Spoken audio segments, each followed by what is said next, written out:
नमस्कार। आज के इस विश्लेषण में हम एक बेहद रोमांचक और महाकाव्य कथा की गहराई में उतरने वाले हैं।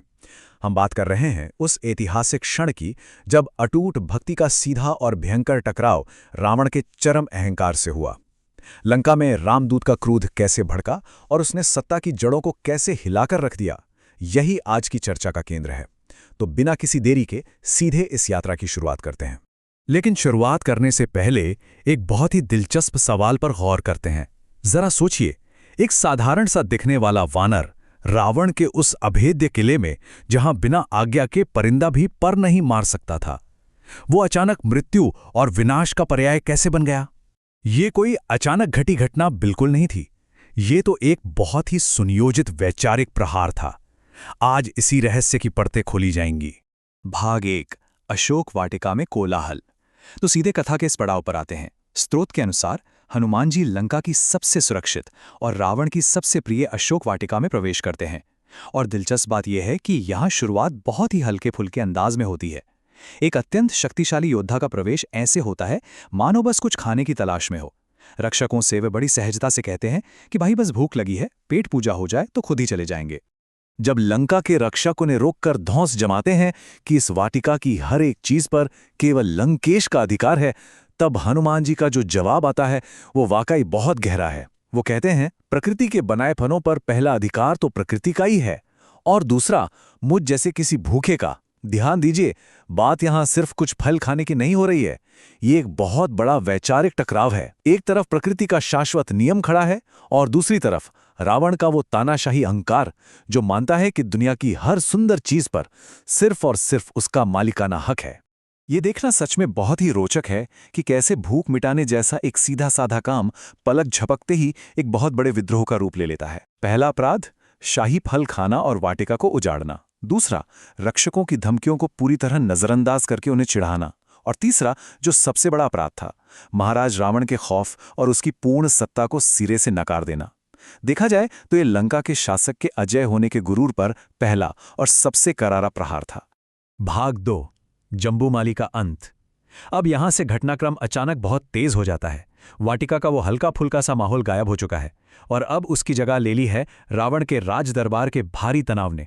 वाटिका के जो साधारण रक्षक थे वो तो पूरी तरह विफल हो चुके हैं और अब ये खबर सीधे लंकाधिपति तक पहुंच गई है। रावण जिस तरह से इस पूरी घटना पर प्रतिक्रिया देता है, उससे उसकी मानसिकता बहुत अच्छे से समझ आती है। सबसे पहले वो इस घुसपैठिए को एक मामूली सा वानर मानकर टाल देता है और कहता है कि उसके भोजन के समय में कोई विघ्न न डाले। लेकिन फिर उसे एहसास होता है कि बात साधारण रक्षकों के बस की रही नहीं, और अंत में अपनी सत्ता की ताकत दिखाने के लिए वो अपने मंत्री प्रहस्त के बेटे जम्बूमाली को भेजता है, जो कि एक बेहद शक्तिशाली और घमंडी योद्धा था। तो सबसे अहम बात यह है कि जब ये महाबली जम्बूमाली हनुमान जी का सामना करने रणभूमि में उतरता है तो नतीजा क्या निकलता है? हनुमान जी उस महान योद्धा का बिना किसी खास मशक्कत के वध कर देते हैं। स्रोत में एक बहुत ही सटीक बात कही गई है कि जब समय विपरीत हो तो ऊंचे पेड़ की डाल पर बैठे व्यक्ति को भी कुत्ता काट लेता है। ये कोई मामूली हार नहीं थी। इस एक झटके ने लंका के अजेय होने के उस भव्य भ्रम के सचमुच टुकड़े टुकड़े कर दिए। भाग 3, माता सीता का विश्वास। इस उग्र और हिंसक कथा के बीच अब एक बहुत ही शांत और भावनात्मक मोड़ आता है। अशोक वाटिका में जहां एक तरफ कोलाहल और विनाश लगातार बढ़ रहा है, वहीं दूसरी तरफ माता सीता के भीतर एक बहुत ही गहरी उम्मीद जन्म ले रही है। यह हिस्सा एकदम साफ कर देता है कि आखिर ये पूरी लड़ाई लड़ी किसके लिए जा रही थी। स्रोत में माता सीता इस पूरी घटना को एक बहुत ही अद्भुत रूपक के जरिए बयां करती हैं।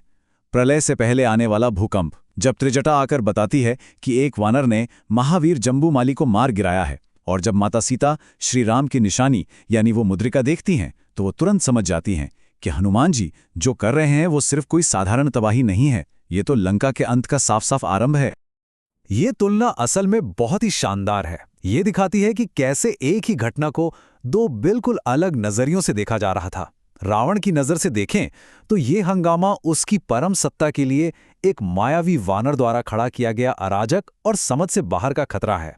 लेकिन माता सीता की नजर से ये विनाश एक ईश्वरीय दूत का काम है, एक पुत्र के समान रक्षक का आगमन है, और सबसे बड़ी बात, उनके लिए उम्मीद की किरण है। जो बात अत्याचारी के मन में खौफ पैदा कर रही है, वही बात एक बंदी के लिए मोक्ष का प्रतीक बन गई है। भाग 4, अक्षय कुमार का वध। अब ये पूरी कथा अपने सबसे चरम और नाटकीय बिंदु पर पहुंच चुकी है। जम्बू माली के मारे जाने के बाद रावण का गुस्सा अब 7वें आसमान पर है और वो अब अपने स्वयं के पुत्र राजकुमार अक्षय कुमार को इस महायुद्ध में उतार देता है।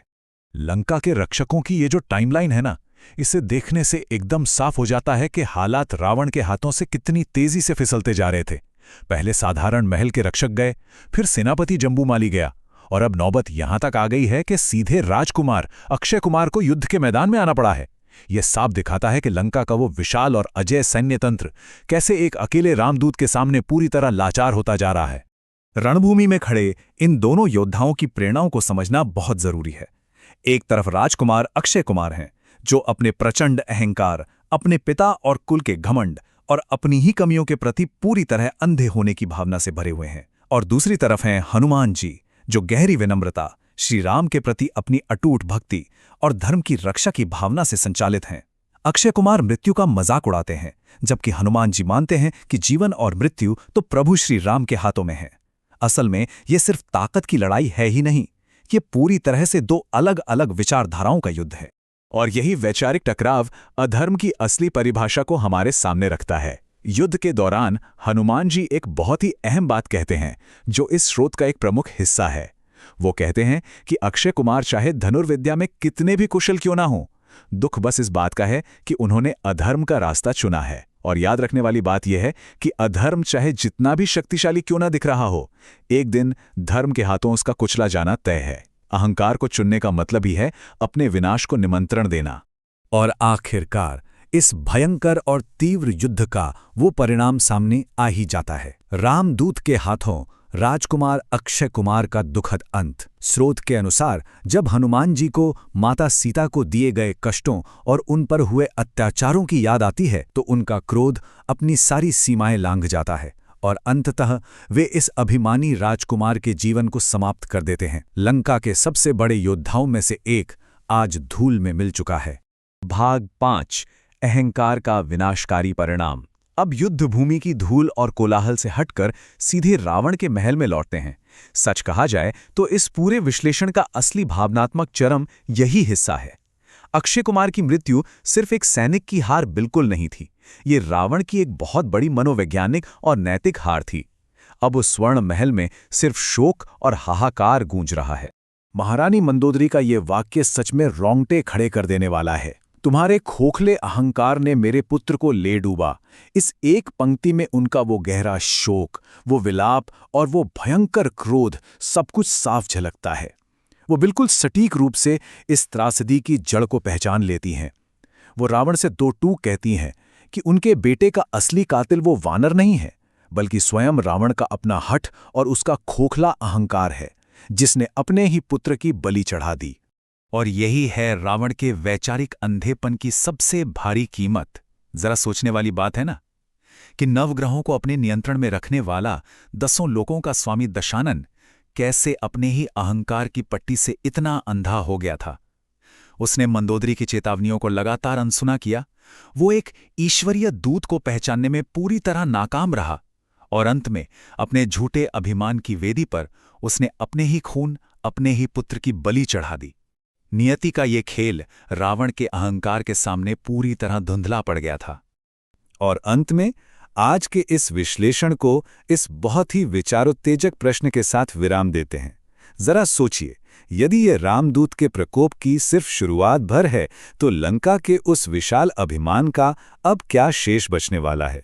ये एक ऐसा सवाल है जो रावण के उस खोखले अहंकार के पतन की भयावहता पर बहुत गहराई से सोचने पर मजबूर कर देता है। उसी अहंकार ने अंततः स्वर्ण लंका के अस्तित्व को छिन्न भिन्न करके रख दिया। इस गहन और रोचक विश्लेषण में साथ बने रहने के लिए बहुत बहुत धन्यवाद।